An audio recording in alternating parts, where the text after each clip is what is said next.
Howdy, y'all.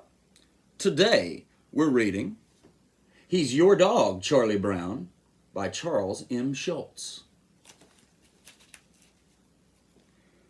What do you do when everyone in the neighborhood is complaining about your dog? Snoopy had certainly been acting up lately, and the kids were demanding that Charlie Brown do something about it.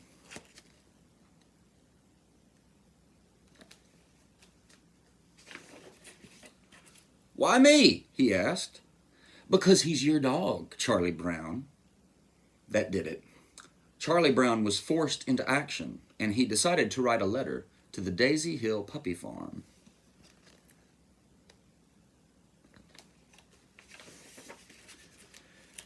Dear Daisy Hill Puppy Farm, I am writing in regard to one of your less distinguished alumni. Unfortunately, this alumnus is not living up to my expectations. Therefore, I am going to send him back and have you teach him a little discipline.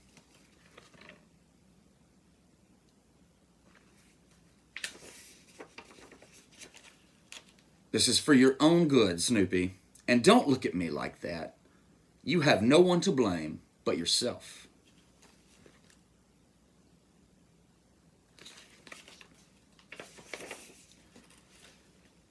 Now, one other thing. I'm going to call Peppermint Patty and make arrangements for you to spend the first night at her house. Hello, Peppermint Patty. This is Chuck. Chuck Brown. Yeah, well, I have a favor to ask. Snoopy is going back to school for a few days, and he needs a place to stay tonight. Yeah, it's too far to make it in one day. Can you put him up for the night? Sure, Chuck. Glad to oblige.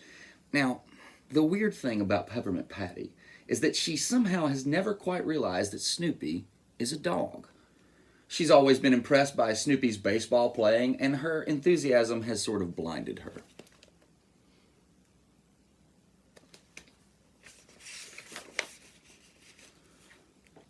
They said goodbye, and Snoopy set off with his dog dish on his head and carrying his little suitcase. He was quite unhappy, a little frightened, and very mad.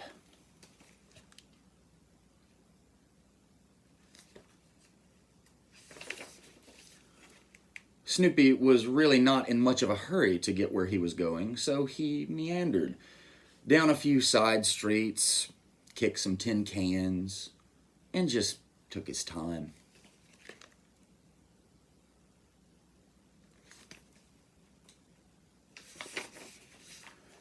When he finally got to Peppermint Patty's house, he was greeted warmly.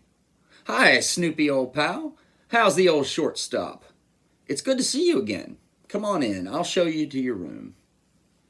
After Snoopy unpacked, Peppermint Patty fixed him a little snack in the kitchen. She was surprised when she saw him put his whole nose in the bowl of cereal. "This is the strangest kid I've ever seen," she thought to herself. But that was only the beginning.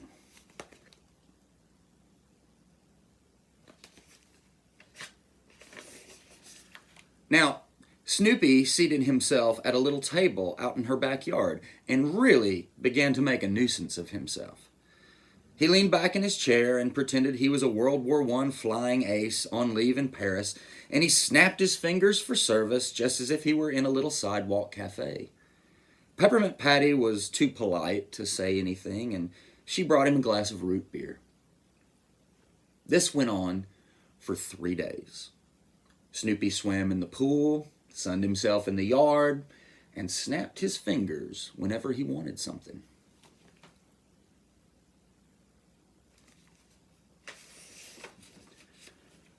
Peppermint Patty was getting a little worried.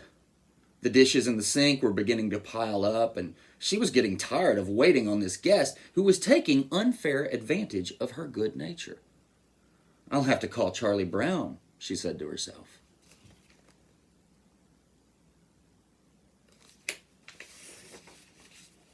"Hello, Chuck. I don't know about this friend of yours here. He seems to think he's on vacation or something. I thought he was supposed to go to school." "You mean he's still there?" cried Charlie Brown. "I'll be right over and get him."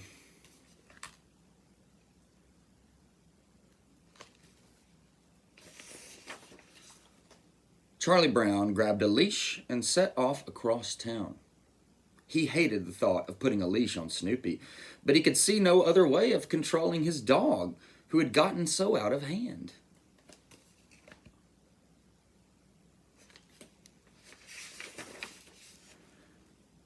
And was Snoopy ever upset when Charlie Brown snapped the leash onto his collar and tried to drag him home? Snoopy put on a wild performance, pretending that the leash was strangling him. He coughed and he gasped and he rolled on the ground. Finally, he leaped to his feet and gave the leash a great yank so that it flew from Charlie Brown's hand. And he ran back to Peppermint Patty's house.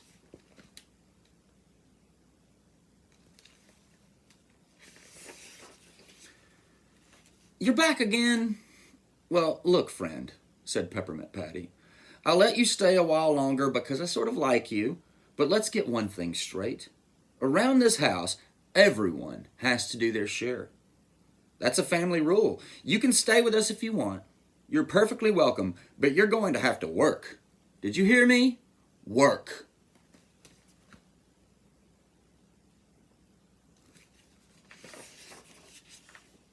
And Snoopy worked. Peppermint Patty had him doing dishes, mowing grass,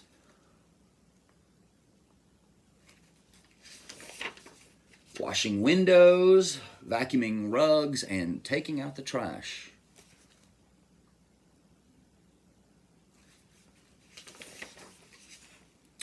It wasn't long before Snoopy realized that he was caught between the leash and more work than he ever knew existed. And when he got careless and broke a dish, Peppermint Patty banished him to the garage for the night.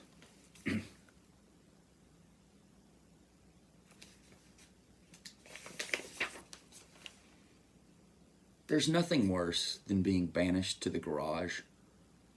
Snoopy felt terrible. It was dark, and for the first time in his life, he knew what it was like to be really lonesome.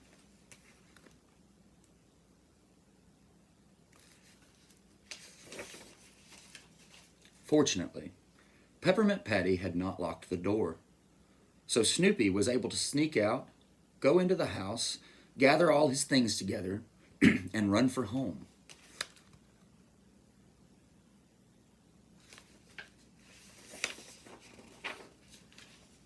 When Charlie Brown saw Snoopy at the front door, he threw his arms in the air and grabbed him.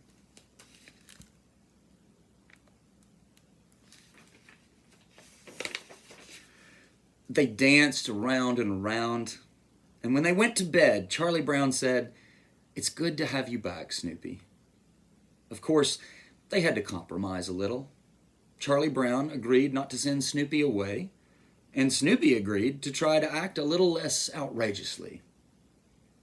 The next day, Snoopy realized he had learned a good lesson.